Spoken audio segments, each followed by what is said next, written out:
Hoje connosco temos António Cândido Franco, nascido em Lisboa em 1956, doutorado em literatura portuguesa e com uma agregação em cultura portuguesa na Universidade de Évora. Poeta, ensaísta e romancista, responsabilizou-se pela edição de autores como Vieira de Almeida, Teixeira de Pascoais, Mário Beirão, Jaime Cortesão, João Lúcio, Américo Durão, Domingos Monteiro, Cruzeiro Seixas, Mário Cesarini, Luís Pacheco e António José Forte.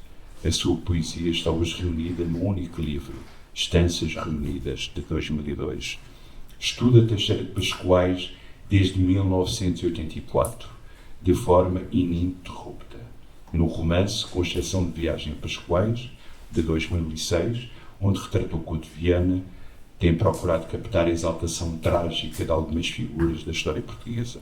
Inês de Castro, Constança, Manuela e Pedro de Portugal, Afonso IV, Diniz e Isabel de Aragão, Carlos de Bragança, Amélia de Orleans e os regicidas Leonor Teles e Sebastião de Viz. Bem-vindo, querido António. A pergunta que eu coloco sempre aos meus convidados, a primeira pergunta que eu os coloco é: o que é uma imagem? Tu respondeste-me: a imagem é a primeira forma de encarnação da ideia. Porquê, António? É que a imagem é a primeira forma de encarnação da ideia. João, se tu perceberes o que está presente nessa resposta, percebes que há uma primeira encarnação. Isto quer dizer que há uma segunda e possivelmente uma terceira. Portanto, há uma sucessão de metamorfoses de uma origem. Certo? E, portanto, para mim, a imagem é a primeira metamorfose da ideia. A ideia, se tu quiseres, podes-lhe dar outro nome. Podes-lhe chamar o princípio, podes-lhe chamar a origem, podes-lhe chamar até o nada, que se metamorfoseia e que dá origem ao mundo e à criação. A imagem é a primeira forma de criação do mundo. Ou seja, não é carne ainda, não é sangue,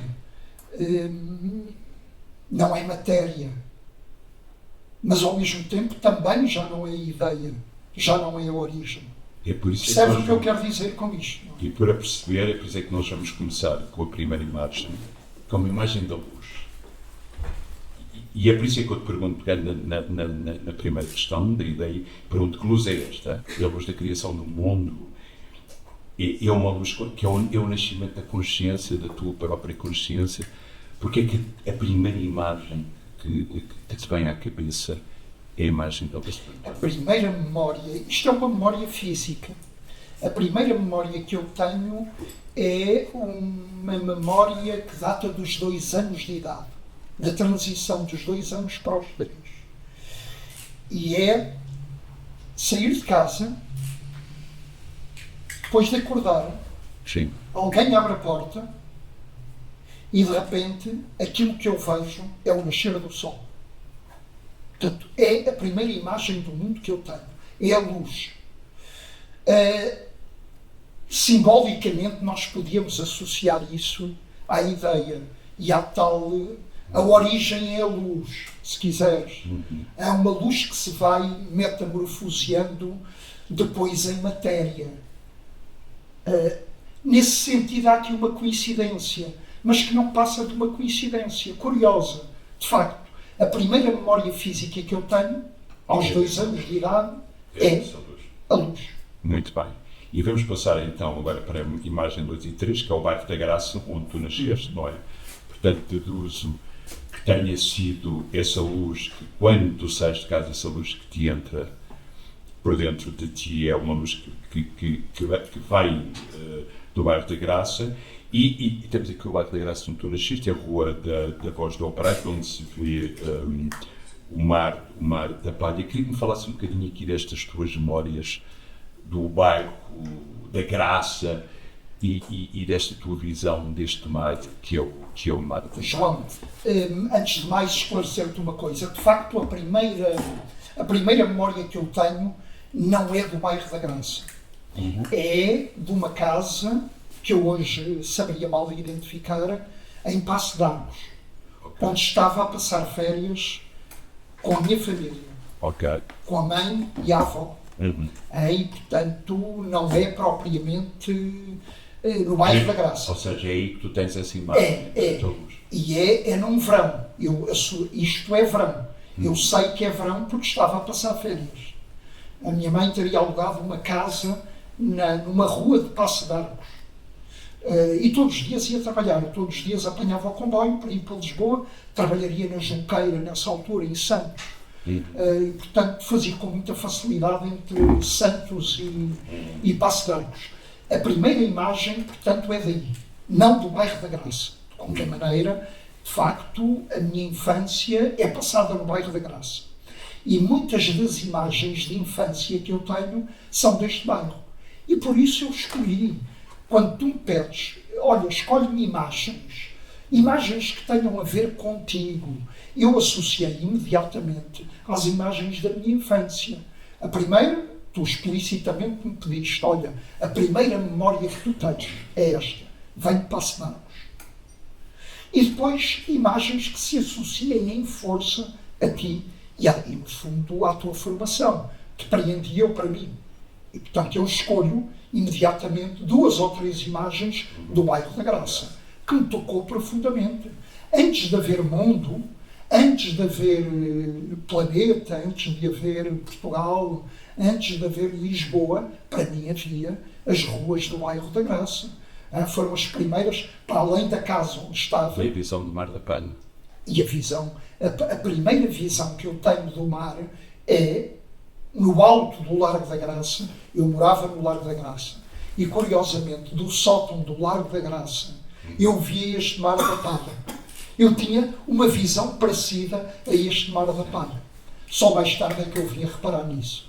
Não é uma memória de infância, porque o sótão era uma coisa muito inacessível, se tu quiseres. Só quando há uma exploração em força da casa é que eu me apercebo em que do sótão havia uma visão sobre a outra banda notável. Mas a primeira visão que eu tenho da água nem sequer é de Passo de Arcos. Eu de Passo de Arcos só me lembro da luz. Agora, cá em cima, no Largo da Graça, quando estava à espera do elétrico, fazia muitas vezes o trajeto de elétrico para a Estrela. Porque, muito pequenino, frequentei a escola chamada João de Deus, que estava em frente do Liceu Pedro Nunes. Exatamente. E, portanto, todos os dias de manhã e à tarde, eu fazia o trajeto do 28 do Largo da Graça para a Estrela. E atravessava depois o Jardim da Estrela, em geral com a minha avó, fazíamos isto. Ou com uma criada. Na altura, toda a gente tinha criado em Lisboa, imagino eu. Nós vivíamos muito modestamente, mas havia uma empregada em casa permanente que dormia, comia e estava connosco. Portanto, muitas vezes era ela que me levava à escola. Levava à escola de elétrico. E não te querendo, agora que tu me corrigiste, que a primeira imagem da luz é em Passo de Arcos, e esta primeira imagem de mar, o Mar da Palha, quando tu tens esta imagem absolutamente incrível, é na Graça.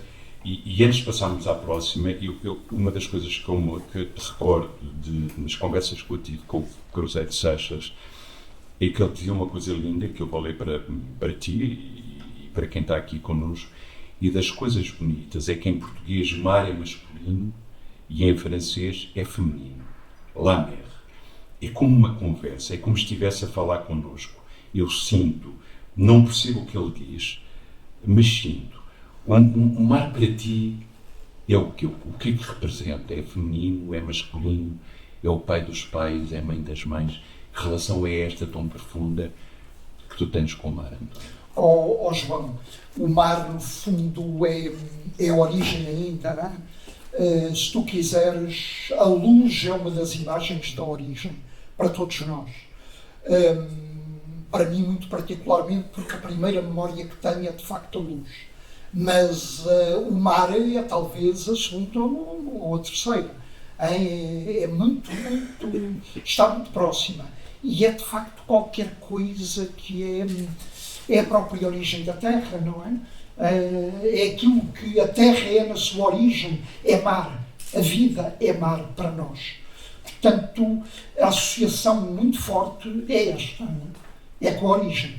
Agora, no Cruzeiro Seixas, quando ele diz isso, o feminino e o masculino, eu creio que isso, a sensibilidade de um francês ao mar, não sei, poderá ter a ver com o Mediterrâneo, que é um mar muito mais pacífico e muito mais manso, sem marés, enquanto para nós o mar é violento, é uma água salgada e brutal por vezes, nas marés que tem.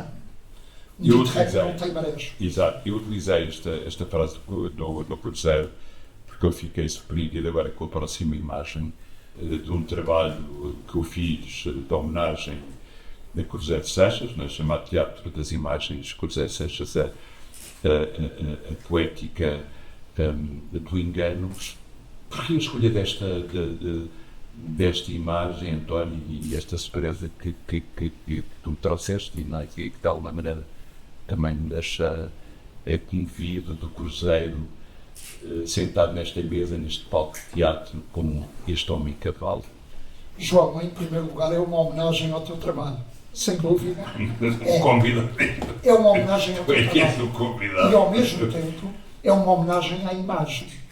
Porque esta fotografia é mais do que uma fotografia. É uma imagem no sentido que eu te dei há pouco. Eu há pouco falei-te numa encarnação da ideia, a primeira encarnação, que é a ideia em estado puro, a ideia como origem, ou como luz, se tu quiseres. A primeira encarnação que essa origem tem é a imagem. Mas nós podemos também, ao mesmo tempo, desdobrar isto no sentido inverso. Se tu quiseres, em sentido inverso, a desmaterialização do mundo é feita também, em primeiro lugar, pela imagem. A imagem é que desmaterializa o mundo. Tu aqui desmaterializaste e o próprio Cruzeiro Seixas. No homem cavalo. Tu aqui criaste um espelho. Ele está-se a ver ao espelho. Portanto, esta imagem é a imagem da imagem. Percebes o que eu quero dizer com isto? Sim, percebo. E, portanto, é uma homenagem ao teu trabalho, mas também uma homenagem à imagem, em estado puro, como desmaterialização da própria matéria. O Arthur aqui está-se a ver, mas não a si próprio. Ou seja, se tu quiseres, a si próprio como essência. Ele está a ver não o objeto que é, não as fronteiras de objeto, mas está a ver a sua própria essência, que é o cavalo. O arquétipo do cavalo. Curiosamente, o cavalo é a origem também. Como arquétipo, como imagem de arquétipo, o cavalo é a origem. Muito bem. Passamos agora para a imagem 5 e 6. A parede da torre, onde tu ias com a tua mãe. Essa relação que tu tinhas com a praia. E esta cerâmica do Gandhi, absolutamente inesperada, porque foste aluno do Colégio Militar. Eu não sei se vocês chamam o António, nosso querido e estimado poeta, foi aluno do Colégio Militar. E há este contraste, não é? Portanto, esta imagem da praia, vais falar desta relação, ou seja, contínua com o mar e com estas idas à praia, e também aqui com a imagem do Gandhi em oposição essa disciplina que tu tiveste, ou que foste obrigado a ter no Colégio Militar, e que no fundo é um bocadinho contraditório com o âmago do teu ser. Fala-me um pouco destas tuas idas à praia, não é? Que eras muito pequeno, e esta tua relação com Gandhi, porque tu te assumes verdadeiramente como um discípulo de Gandhi, se não me engano, certo? João, mais uma vez eu aqui escolhi imagens que se prendiam muito comigo, e não propriamente com o mundo. A Praia da Torre é uma praia praticamente desconhecida e com muito pouca importância. num país que tem um litoral gigantesco, com praias magníficas, quilómetros e quilómetros. A praia que eu escolho é uma praia minúscula, encavalitada, e a Tejo ainda. Esta praia ainda é uma praia do Tejo, nem sequer é uma praia da Atlântica ainda. Só aquela que vem a seguir, que é a praia de Carcavelos, aí sim é a primeira praia. Tanto que está ali a Torre São Julião da Barra, que faz a separação entre o Tejo, que o E marca do lado de cá, na margem norte direita do Tejo. São Julião da Barra faz a marca da separação entre o Atlântico e o Tejo. Portanto, isto é uma praia banalíssima. Mas, no meu percurso pessoal, é uma praia que teve grande importância, porque foi aqui que eu aprendi a nadar. Eu até aos 18 anos de idade, a única praia que conhecia, digamos, eram as praias que ficavam entre Passo de Arcos e Carcavelos. Não conhecia outras praias a não ser estas. E, portanto, estas praias, para mim, tiveram uma importância enorme no meu desenvolvimento. E aqui eu aprendi a nadar. E de facto, esta praia teve uma importância grande para mim, por uma razão. Como tu disseste, fui aluno do Colégio Militar. E fui aluno do Colégio Militar durante vários anos, 5 ou 6 anos ainda, e todas as férias eu passava férias numa feitoria que o Colégio Militar tinha, exatamente aqui. O Colégio Militar nasceu aqui. Nós hoje associamos o Colégio Militar ao Largo da Luz. Ali para Sete Rios, em quem avança de Sete Rios na direção da Luz.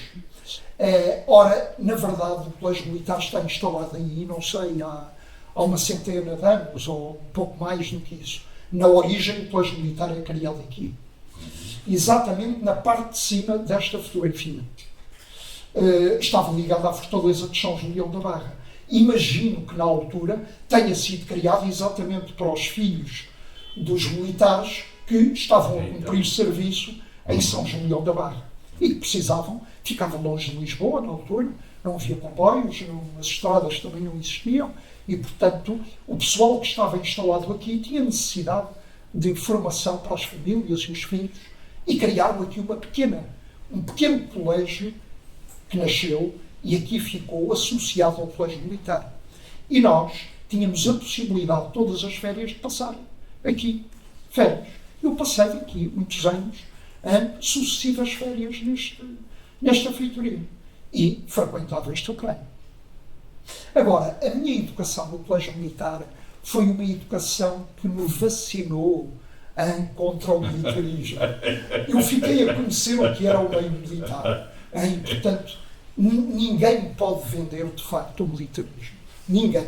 Porque eu vivi-o, experimentei e sei que, de facto, é a pior educação possível que pode haver. Portanto, peço desculpa, mas, de facto, militares não posso de maneira nenhuma aceitar. Não, é que eu não sei se as pessoas aqui, os nossos convidados... Eu peço desculpa ao Rui, que é militar. E principalmente não sermos nós convidados, quer dizer, é super inédito, porque eu não sabia que tinhas estado no colégio militar, não é? Ou seja, é aí também, quando tu dizes que começas a pensar em Gandhi e te tornas um discípulo de Gandhi, ou seja, também em contradição a tudo o que estavas a experimentar no eu percebi que a educação militar era uma educação, para dizer tudo numa palavra, um pouco castradora e muito limitativa e que era necessário de facto encontrar uma alternativa, mas eu também não sabia qual. Percebes? A minha educação foi aquela e de facto, enfim, sabia que aquilo não era bom, mas também não sabia que alternativas poderiam existir. E quando mais tarde, uns anos mais tarde, encontro a figura de Gandhi, eu percebo que, de facto, o Gandhi constitui uma alternativa àquilo que se chama a instituição militar. Porque, por um lado, é um homem combativo. Ele diz, eu não deixo de lutar por aquilo que é justo. E, se for necessário, posso enfrentar mesmo o poder das armas. Mas tenho de o fazer não pela violência, mas com o respeito pelo meu inimigo, que que não é um inimigo, é apenas um adversário. A partir do momento em que ele aceita aquilo que eu estou a reivindicar, eu considero absolutamente como um amigo. Estás a ver? Percebes? A experiência do Gandhi na luta de libertação da Índia mostrou-me que havia possibilidade de combater, de lutar pela justiça, sem, no entanto, estar sujeito a uma disciplina militar. Isso, para mim, constituiu uma novidade gigantesca e que me deu, de facto, a alternativa que eu procurava. Ou seja, passando aos dias de hoje, naquilo que se chama a corrida aos armamentos atuais, feita em nome da segurança e da defesa, é um disparate. Porque nós temos possibilidades, estamos a caminhar para o abismo, porque as armas nucleares representam uma destruição total do planeta Terra.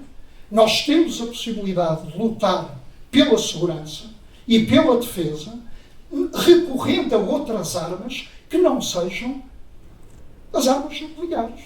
E hoje há uma corrida imensa, novamente, às armas nucleares. É um perigo gigantesco em que estamos. E, de facto, o Gandhi aí tem de ser, de facto, uma alternativa. Temos de apresentar as ideias gandhianas como uma alternativa àquilo que existe neste momento. Muito bem. E já vamos falar um bocadinho dessa ligação que, de alguma maneira, se perdeu ao outro Estado. E eu ia pedir agora a Matilde para nos pôr aqui a imagem 7 e 8, continuando no mar, com esta casa que tem esta... Aliás, esta entrada da casa parece quase eu diria uma pintura do Miró, para não dizer outra coisa, que é chamada de Ventos e Marés.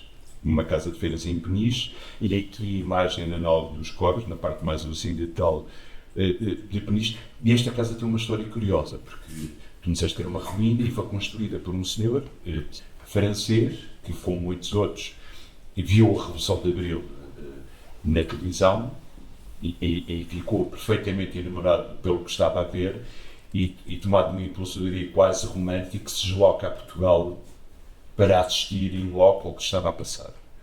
E tu, não por coincidência e não por acaso, mas sim por um destino, porque tinha que acontecer, cruzas-te com ele na estação do Rossio. E a partir daí tens uma história de amizade com ele até à morte dele. Certo, António? Eu acho que vou dizer aqui muito claro. Como é que acontece este encontro na estação do Rossio com este cidadão francês e como é que tu constróis esta história de amizade, não é? Que vai desta casa aqui de férias, que passa a ser uma casa de férias, com um dos grandes amigos da tua vida e que, se não me engano, depois, quando ele está a falecer em Paris, tu vais ter com ele para despedir. Como é que acontece essa história quando tu tinhas 17 anos e já tinhas estado preso, António? Queres-me falar um bocadinho deste momento? Sim, João, eu acho que tu contaste bem. É um encontro importante na minha vida. Eu já te disse, praticamente não tinha saído de Lisboa até aos 17 anos de idade, ou muito pouco, 2 ou 3 viagens, mas a minha vida estava muito limitada a Lisboa e à costa que ia até Cascais, não é? Pouco mais conhecia do país, a não ser este trajeto das praias associadas a Lisboa. E de facto este encontro para mim foi um encontro que marcou o desenvolvimento da minha vida, porque me obrigou aos 17 ou aos 18 anos. O 25 de Abril dá-se em 74, quando eu tenho 17 anos e estou quase a fazer 18. Em julho eu fazia 18 anos. Já faço 18 anos, não nesta casa, mas numa casa muito próxima desta. Portanto, este rapaz, na altura, um pouco mais velho do que eu, vem para Portugal, como tu dizes, à procura daquilo que se passava na altura entre nós, que era algo de muito inovador ou de muito novo na Europa daquela época. Repara, a Europa tinha tido um processo em 45 em que os fascismos tinham desaparecido, tinham sido vencidos pela guerra. Portugal e a Espanha permaneceram numa situação anormal e marginal em relação à Europa. Em 74 deu-se a Revolução do 25 de Abril. E há uma expectativa muito grande da Europa, sobretudo da juventude europeia, que tinha acabado de viver o maio de 68 e o rescaldo do maio de 68, em relação aos acontecimentos que estavam a ter lugar em Portugal. E, de facto, quem viveu o 25 de Abril lembra-se que nessa altura chegou imensa gente do centro da Europa a Portugal. Eu encontrei, de facto, um desses visitantes que veio ver os acontecimentos ao vivo, que teve uma particularidade em relação a muitos outros, é que decidiu ficar a viver em Portugal. Percebes a diferença? E é um homem que vem em 74 e que só vai embora em 2004. Portanto, ele vive 30 anos praticamente seguidos. É uma ida ou vinda para meio a França, mas sempre instalado em Portugal. Portanto, é um caso, não direi único, mas é um caso dos poucos casos que aconteceram com estas características. Quando ele chegou, eu encontrei-o, talvez, eu diria, 2 ou 3 dias depois dele chegar a Portugal. Portanto, no Rossio, e nessa noite ele vai dormir à minha casa à Graça.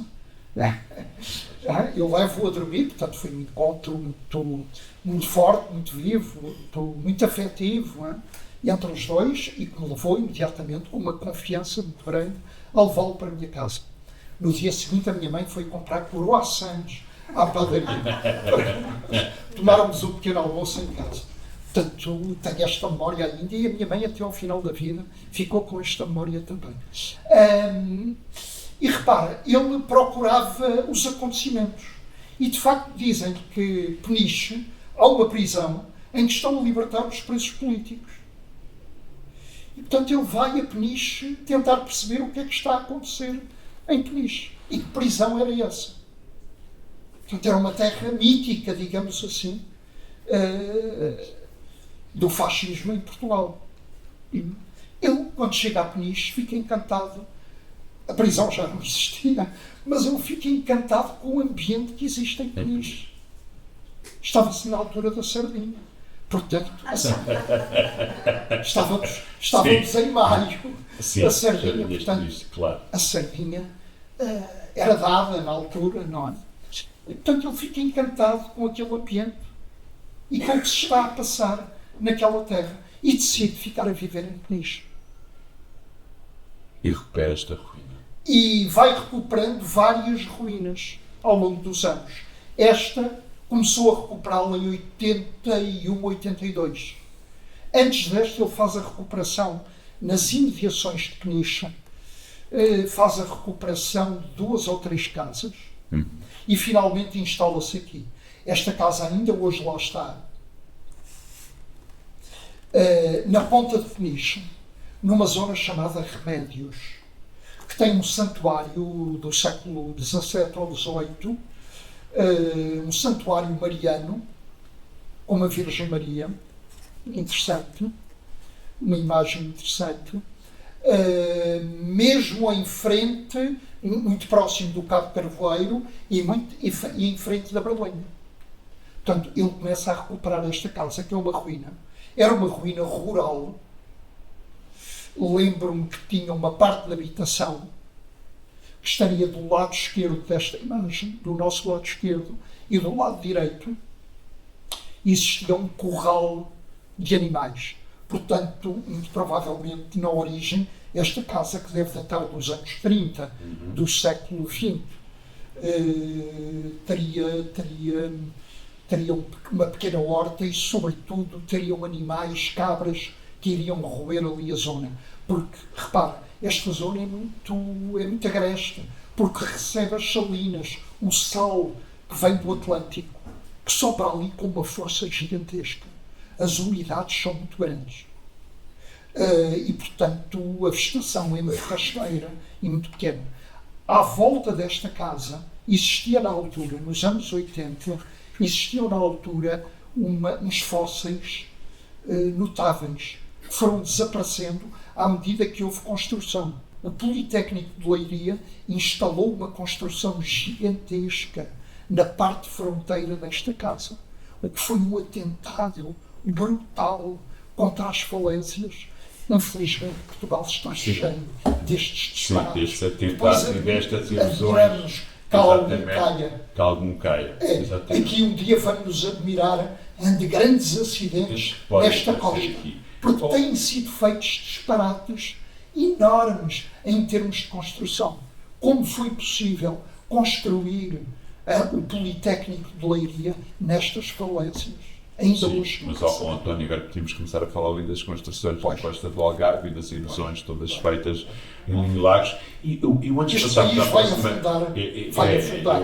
Eu lembro-me sempre um bocadinho de uma frase do Lobo Antunes que eu dizia que há alguma graça, que parece que nós somos um mar de destroços, já deriva no Atlântico. Eu quero só voltar um bocadinho atrás, antes de passar à próxima imagem. Quando tu disseste que tinhas com 17 anos, já tinhas de estado preso. Eu não querendo ser indelicado, mas nunca me contasse essa história. Tem a ver com uma luta tua contra o regime de então, alguma insurreição estudantil. Nunca me falaste muito desse episódio, António. Podes-me falar um pouco dele? Isto porque ao mesmo tempo é interessante, ou seja, porque e pegando o Gandhi, a revolução de abril sendo feita para militares é uma revolução muito pacífica, gandiana, não é? A ideia do escravo nos campos de espingarda são ícones da não violência e da história contemporânea. Mas antes de passar, fala-me um pouco de ter estado preso, porque que foste preso por algum poema subversivo, por alguma atuação tua com amigos teus. Nunca me esclareceste um bocadinho isso. Eu gostava de sentir. Passam 52 anos sobre o 25 de Abril. Ou seja, nós temos de recuar há 60 anos atrás para falarmos do fascismo à portuguesa. Sabes, 60 anos de história no dia de hoje é quase uma coisa inimaginável. Eu creio que para um jovem dos dias de hoje, que tenha 20 anos ou mesmo 30, se nós lhe dissermos que existia um fascismo em Portugal, não é concreto. Não é concreto. Não é palpável. Não é palpável. Sabes, não é sensível.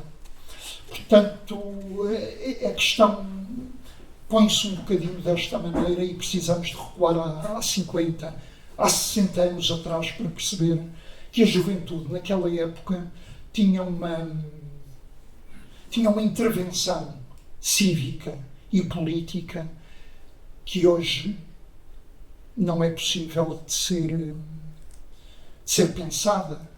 Pensada não é possível de ser equiparada aos dias de hoje. Não há termo de comparação. Mas a juventude naquela época começava-se muito cedo. Havia miúdos com 14 anos que já tinham intervenção política forte nos liceus daquela época, sabes? Havia um movimento estudantil nos liceus, não eram apenas as universidades. Nos liceus, a intervenção política já era muito forte. E em todos os liceus de Lisboa havia um PIDE, no mínimo. E a certos liceus de Lisboa tinham mesmo a presença de 2 e 3 PIDEs. Quando não, de carrinhas da polícia de choque todos os dias à porta. Portanto, tu imaginas o clima que existia na juventude lisboeta e se calhar do Porto e de Coimbra. Claro. A insurreição de Coimbra de 69 é conhecida. Mas o clima em Lisboa, no início da década de 70, é este. E miúdos de 15, 16 anos e 17. Portanto, eu sou preso em 1972 neste contexto. Tenho 16 anos acabados de fazer. Se por acaso tivesse menos umas semanas, não podia ser preso sequer.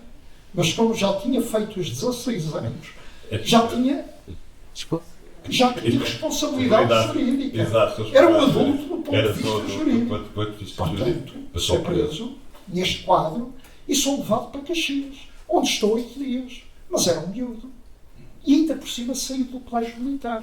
Ou seja, a PIDE ficou escandalizada. Exato. Como é que era possível o tipo de 16 anos que tinha tido uma educação no colégio militar desde os 10 anos aos 15 anos, ser apanhado pela PIDE para ser preso e levado para Caxias? Levado para Caxias, exato. Foi, sobretudo, um problema escandaloso para a PIDE, a minha prisão. A tua Ou prisão. seja, estava tudo minado. Estava tudo virado. A PIDE tinha consciência que estava tudo minado. Em 72 estava tudo minado. Posso dizer que no colégio militar os oficiais do exército falavam de marxismo connosco. Incrível. Estás a ver? Portanto, aí de Cuba estava tudo minado. Estava tudo minado. Tá. E dás-me agora, isto é uma perfeita passagem para a imagem 9 e 10, Luís Pacheco, e uma imagem minha, lá estás tu outra vez, e uma escultura aqui da nossa querida Mara. Portanto, Luís Pacheco, esta figura incrível, escritor, editor, e nem me lembrava que ele editou Vasquilo Ferreira, Cardoso Pires, Mário Cesarinha, Alberto Helder, Natália Correia e tantos outros. Mas é esta imagem que tu me dizes, tu também o conheces com 16 anos, na Feira do Livro, quando a Feira do Livro era aqui na minha Liberdade, e que tu, um jovem, não é? E um grande apaixonado da literatura, e nós temos sempre aquela relação com os nossos filhos, aquela ideia de escritor, e vês um senhor com os pés em sangue, parecia um Cristo em sangue botado, não é? E tu ficas absolutamente fascinado com ele e conheces-lo, e depois de mais 50 anos, não é? Tens uma relação de 50 anos com ele, e para escrever a sua biografia. Que encanto é este que tu querias, ou seja, à volta da figura de Luís Pacheco e também a importância dele na cultura portuguesa, António. Este homem que está aqui a fazer um manguito, que me fez um manguito, isto foi um trabalho que eu fiz, é também um jovem, quer dizer, não tão jovem, não tinha 16 anos, mas devemos estar com ele, pois são uma fotografia que está muito icónica, e que eu pedi-lhe ao Luís, e uma mensagem para as gerações futuras. Claro, João, faço-lhe já. Manguito, é esta. Depois a seguir também fez um pirulito para alguns poetas. Não vale a pena dizer que poetas são esses. Mas que figura era esta que te encantou durante 50 anos e para tu descreveres uma biografia sobre ele? João, em primeiro lugar, uma homenagem. É que já são muitas, estás a deixar envergonhado. Uma homenagem à tua imagem, depois... que eu, mais uma vez, não considero uma mera fotografia. Trata-se de uma verdadeira imagem, ou seja, uma desmaterialização de uma pessoa e, simultaneamente, a passagem a um estádio que já é o da imaginação, ou da imagem. É o que está aqui. E daí tu falares num ícone. Isto, de facto, é uma sobrevivência que está aqui. O Luís Pacheco, já morreu, já não está cá connosco. A tua imagem está cá. E daqui a 100 anos estará cá ainda. Bem, como a do Bordal Pinheiro, de alguma maneira. Estás a ver o Zé Povinho? Sim, o Zé Povinho. Ficou. Aproveito para dizer que ontem inaugurou, quer dizer, sei que isto é uma gravação, mas inaugurou uma exposição fantástica no Museu Rafael Bordal Pinheiro sobre o Zé Povinho. Perdoa-me aqui, continuar. Que estavas a falar de Luís Pacheco. Estás a ver, o Zé Povinho acaba por se transformar numa imagem, já não é meramente uma cerâmica de alguém, é uma imagem do povo português. Tu aqui, de alguma maneira, não só captas a imagem, a essência do Luís Pacheco, mas tens aqui um arquétipo da própria irreverência e da própria marginalidade possível. A marginalidade possível. É isto que eu encontrei também muito cedo nesta figura, ao vivo. Quando vou à Feira do Livro, tinha 14 anos. Aí, tinha acabado... tinha 14 anos, tinha acabado... Sim, 14 ou 15 anos. tinha acabado de ir pela primeira vez à Feira do Livro e vejo o Luís Pacheco. Eu contei-te isto e disse, eu vejo um tipo na Feira do Livro, pé descalço, uma camisa rota, e que era mais uma túnica do que propriamente uma camisa. Ou seja, ele estava tão magro que a camisa voava, não é? Bailava nele. Com os pés feridos, com as canelas com mazelas, nódoas negras, e aquele que é um pobre tipo que andava por aí. E que desapareceu no meio, viu desaparecer no meio dos carros da Avenida da Liberdade. Passado um bocadinho, eu vou subindo da feira, vou vendo as barracas da feira, dou exatamente com a cara daquele tipo que tinha acabado de ver, na capa de um livro, que está em destaque, apresentado como uma edição originalíssima, que estava como livro do dia, do grande escritor Luís Pacheco. Eu caio em mim e não acredito. Evidentemente que isto teve um choque tão grande em mim, que fez com que eu, a partir daí, andasse à procura desta figura, toda a vida. Eu fico à procura, quem é este? Quem é que pode ser este escritor? Não era possível, não passava pela cabeça.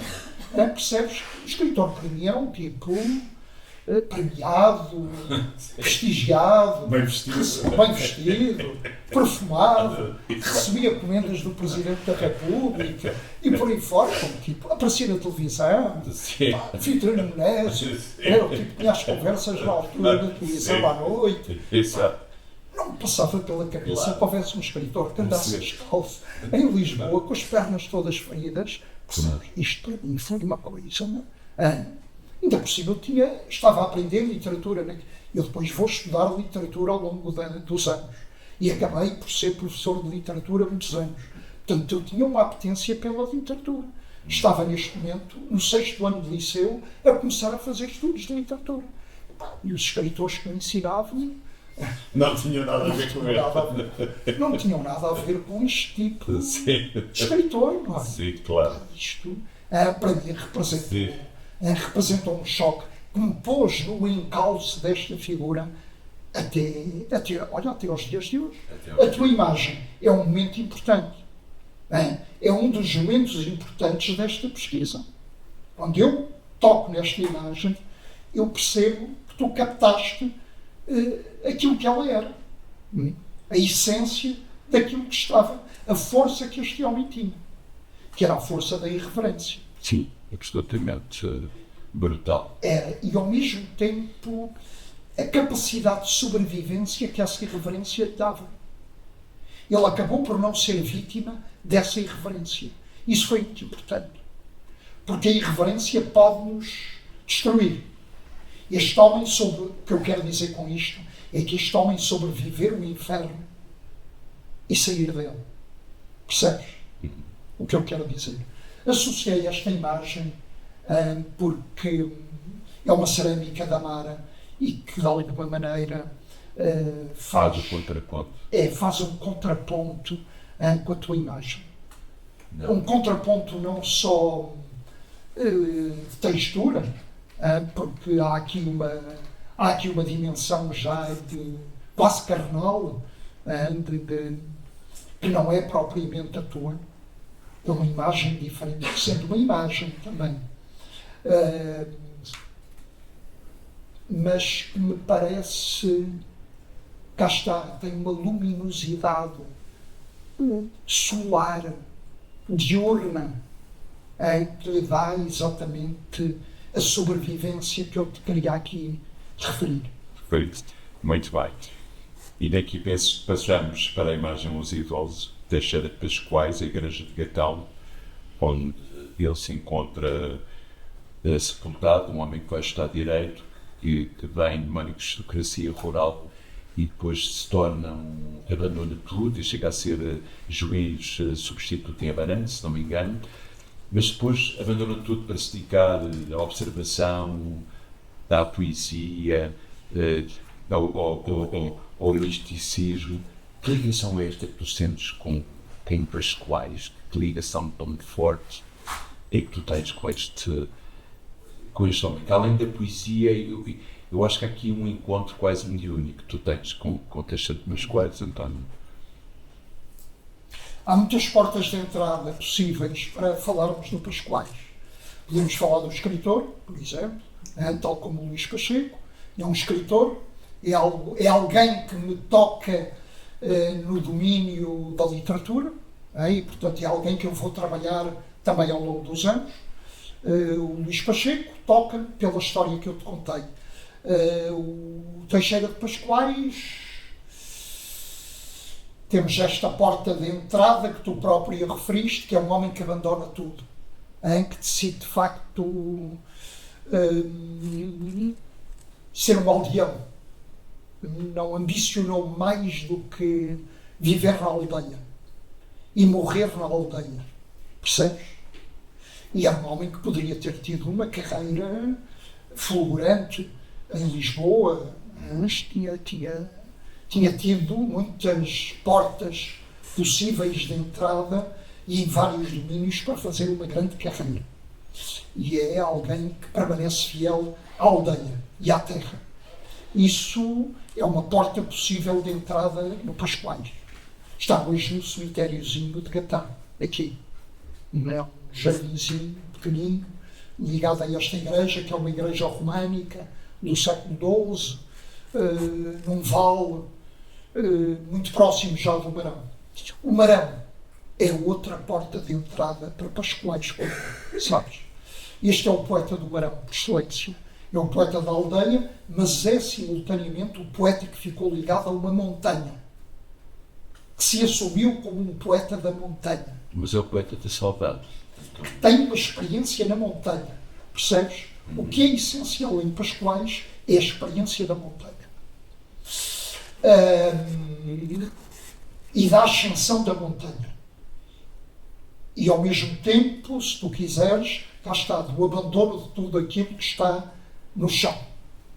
Uma tentativa, de facto, de subir em degraus em direção a uma luz possível. E é curioso que o Blake, um poeta inglês, dizia que se nós não formos capazes de imaginar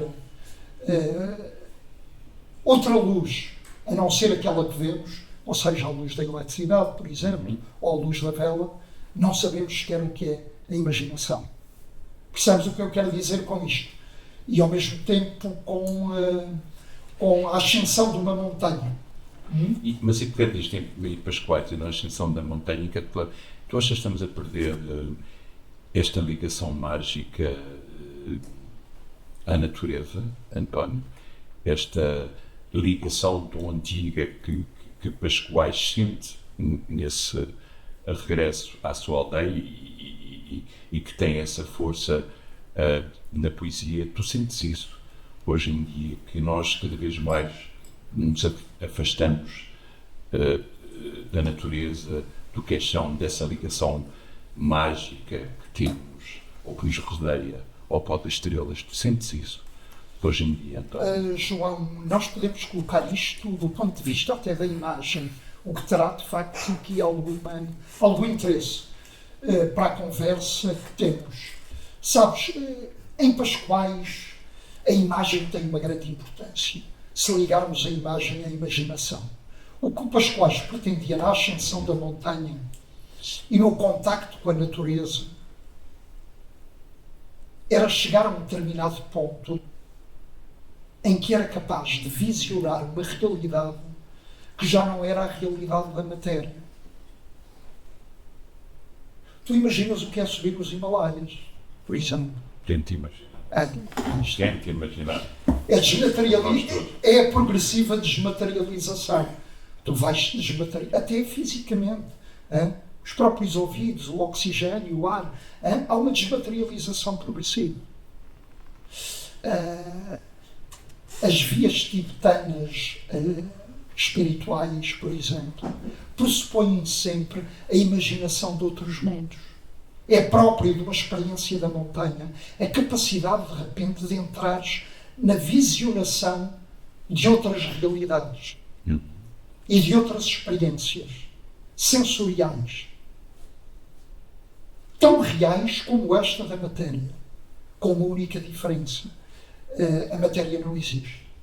Existe a experiência sensorial menos a matéria.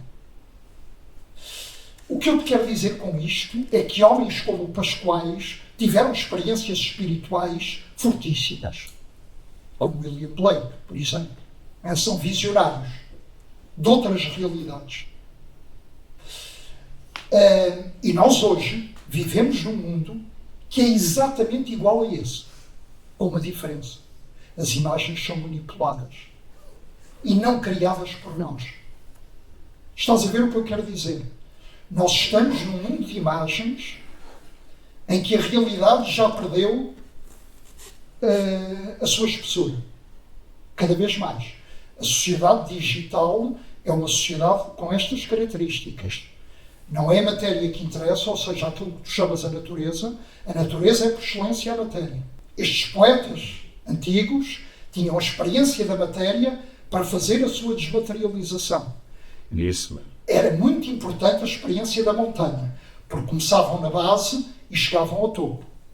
O topo era a desmaterialização e a visionação de experiências de outros mundos.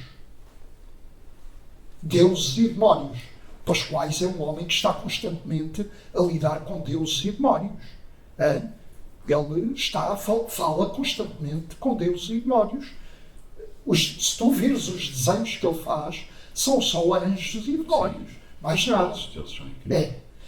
Depois, sim senhora, mas tu hoje vives uma sociedade que é a sociedade da desmaterialização. É curioso. O problema é a sociedade da imagem. Temos aqui uma equiparação. O problema é que são vias diferentes. Uma, tu és o criador da tua imagem. Na outra, é o poeta. O poeta é o criador da sua visão e do seu mundo.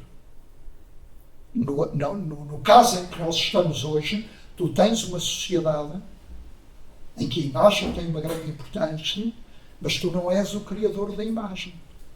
Ela é-te dada. És manipulado através da imagem. É outra coisa. Percebes o que eu quero dizer? Portanto, é importante termos consciência que a imagem tem uma grande importância, mas precisamos de dominar e de ter algum controle sobre as imagens, ser criadores das nossas próprias imagens e conscientes das nossas imagens e da criação dessas imagens, porque senão a maneira mais fácil de os manipularem é através destas realidades que se chamam virtuais. Muito bem. E vamos então agora dizer... Portanto, João, só para te concluir, sim. a natureza é da maior importância. Porque a natureza é que te permite seres o criador da tua desmaterialização. Isso mesmo. É isso que eu vi. E vamos ver então agora a natureza, a perfeita natureza, esta imagem que é a Serra do Marão, não é? Que é este imenso mar que tu falas, não é? Falámos os dois aqui deste poema de Álvaro de Campos, que é o mar grande do fim. Mas aqui, quando tu olhas para o Marão, tu vês o mar do fim, ou vês o mar do princípio. Ou seja, um fim pode ser também o princípio. Eu imagino que tenhas andado também já há muito tempo a fazer estes caminhos de Pascoais. Que mar é este, António? Que mar é este que te encanta e que toma conta de ti? O poeta do Marão, não é? Eu falei-te, o Pascoais, uma das portas de entrada em Pascoais é o Marão. É a experiência do Marão.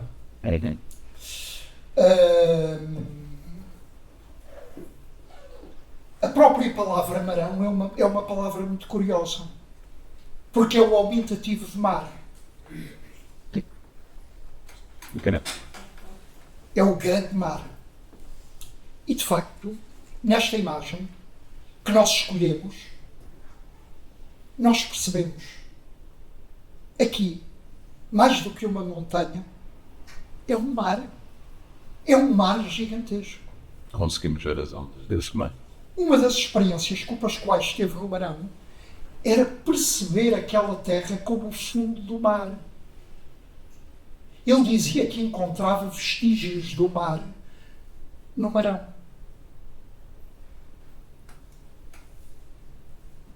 Portanto, temos simultaneamente aqui a origem e o fim. Sim. Isto é coincidência das duas coisas. É, exato. O mar do princípio e do fim. E agora... Olha, e já agora, sim, ainda para te levar mais longe esta experiência, no final da vida, o Pascoais tinha a sensação de que nada disto já existia. Já não havia nem uma origem nem um fim. Havia quase que uma origem e um fim. Percebes o que eu quero dizer? Já não era possível dizer que havia fim e princípio. Era quase um princípio e quase um fim. Tudo é quase. É um bocadinho o que a física quântica também nos dá a ver, percebes? Somos imagem. Na verdade, quando eu te disse a imagem é a primeira encarnação da ideia, provavelmente nunca chegou a haver a segunda encarnação. Nunca passamos da primeira. Da primeira. Nós somos imagens ainda. O que a física quântica nos diz é que somos ilusões. Percebes? O que a imagem é, na verdade, é uma ilusão. Até do ponto de vista da própria palavra imagem. E ilusão é luz. A ilusão é luz. A imagem é ainda luz. A matéria não existe. O que existe é a imagem. Somos imagens. Portanto, o Pascoais teve consciência disso. Ele, ao princípio, ainda parte da ideia de que há mesmo matéria e que é possível fazer um escalonamento, uma subida da matéria para o espírito. A partir de um determinado momento, ele diz: não, nem há espírito, nem há matéria. Há ilusão de tudo isso. Há um quase espírito e há uma quase matéria. É tudo imagem. E passamos agora, António, sim. Ou seja, há um momento em que tu podes atravessar os corpos. Eu podia meter a minha mão através de ti e ia sair ali. Percebes o que eu quero dizer? Nós somos matéria transparente, no fundo. Percebo perfeitamente o que queres dizer, António. E passamos agora à imagem final, antes de falarmos aqui do objeto e do poema da tua escolha, aqui, os meninos, e que nós falámos disso, falando em imagem. E lembro quando falámos desta cerâmica da Maracós, muito bonita e ao mesmo tempo muito cânimo, tu falaste da possibilidade de encantamento de um homem por uma mulher, de uma mulher por um homem, possibilidade do amor. É isto que esta imagem te diz, António, do encantamento, da possibilidade do amor, do jardim do Éden. Fala-me um pouco desta tua escolha, António.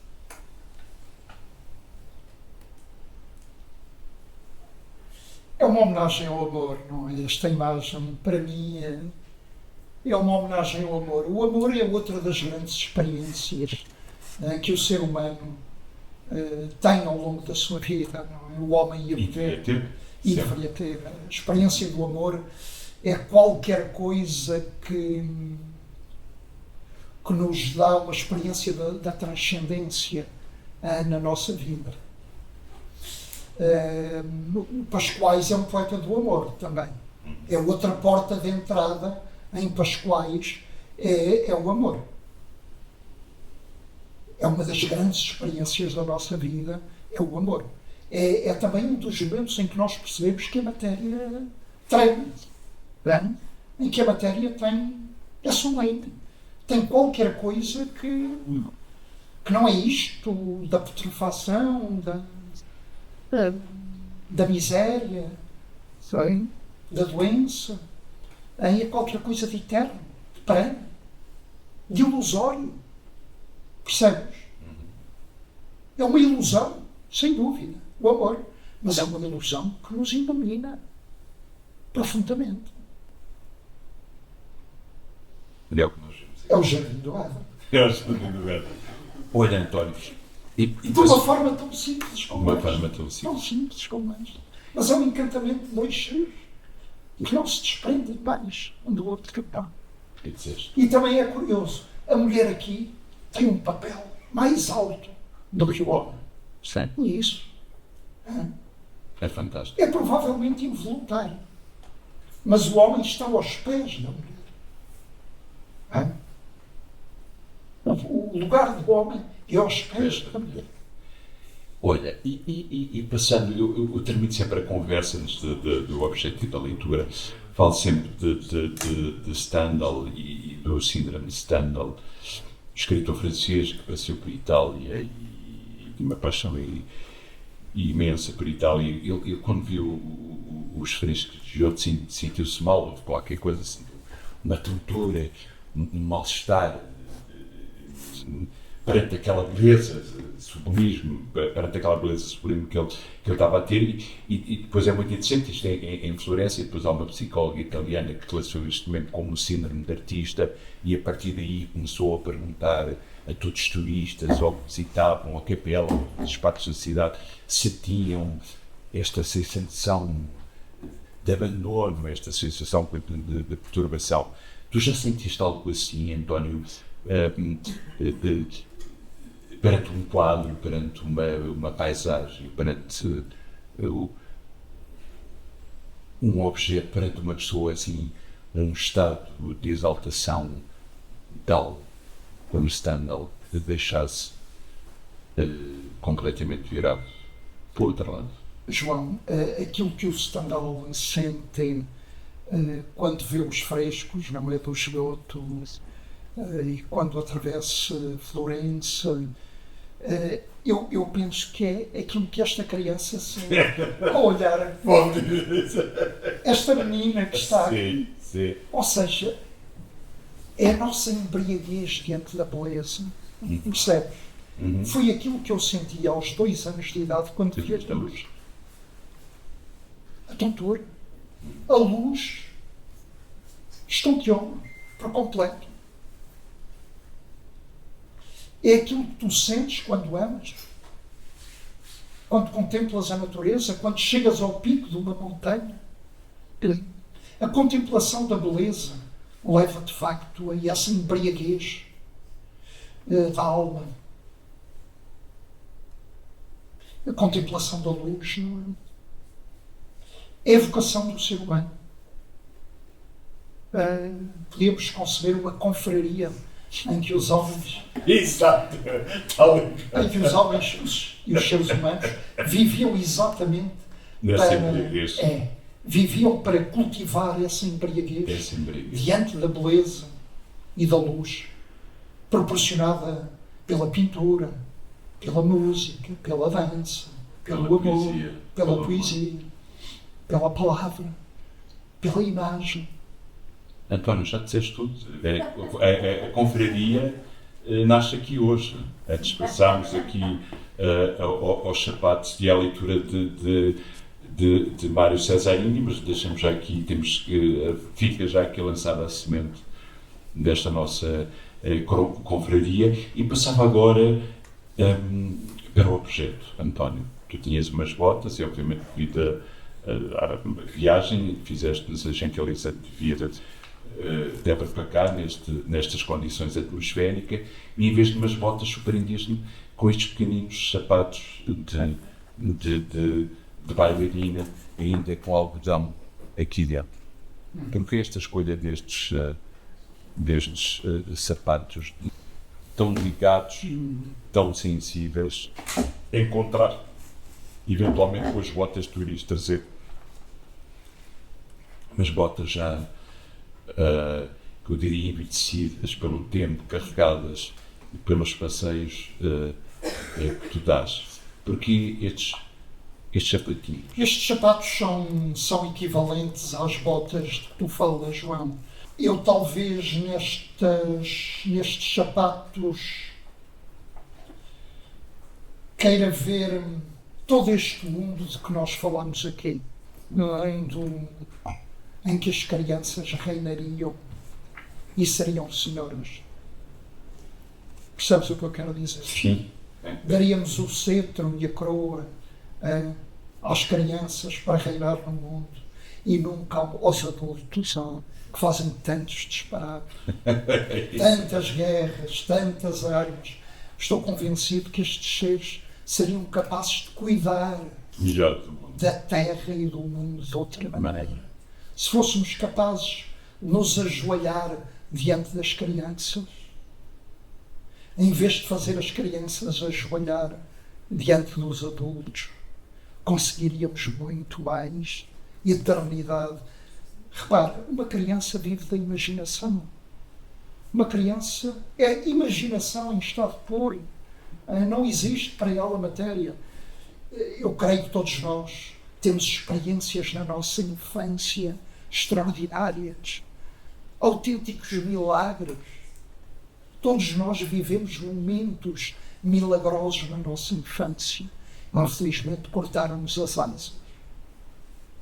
Fomos obrigados a socializar, a ajoelhar-nos diante dos adultos. E fizeram-nos adultos. Mas, de facto, o complexo de Peter Pan era uma coisa extraordinária. Um mundo em que as crianças nunca cresciam. Ficavam sempre com esta idade. É possível isso. É preciso começar a pensar a educação de outra maneira. Fazer com que as crianças não cresçam. Não tenham de pensar em armamentos, não tenham de pensar em lucros, em explorações, em domínios. Imaginam que há um mundo no futuro em que as crianças nunca passam dos 5 anos de idade. É uma possibilidade. Percebes o que é a imaginação? E como seria um mundo em que... Era um mundo em que estávamos sempre embriagados. Sempre importante. Sempre a brincar.